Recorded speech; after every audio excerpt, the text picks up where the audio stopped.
So one of the biggest misconceptions about content creation is that it's an easy way to be rich and famous. We all see our favorite content creators out there that's living lavish lifestyles, so it's easier to assume that they're rolling in the dough. But in reality, most creators struggle to make ends meet unless you're one of those top 1%. Even then, it's no guarantee that your income will be stable.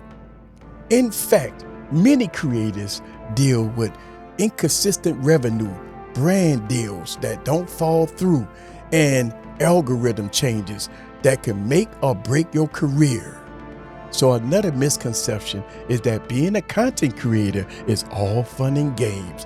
We see the highlight reels on social media, we see the videos, we see the happy-go-lucky content creators, but what we don't see is the long hours, the stress, the pressure to consistently produce content.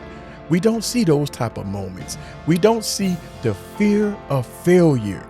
And you know what else we don't see? The anxiety that comes with putting yourself out there for the world to judge you.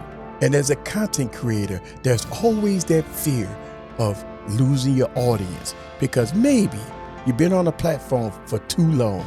Maybe your audience have moved on. Maybe they're looking for something new, something fresh. That's the fear of being a content creator. But you know what? We never give up. We always be there for our community.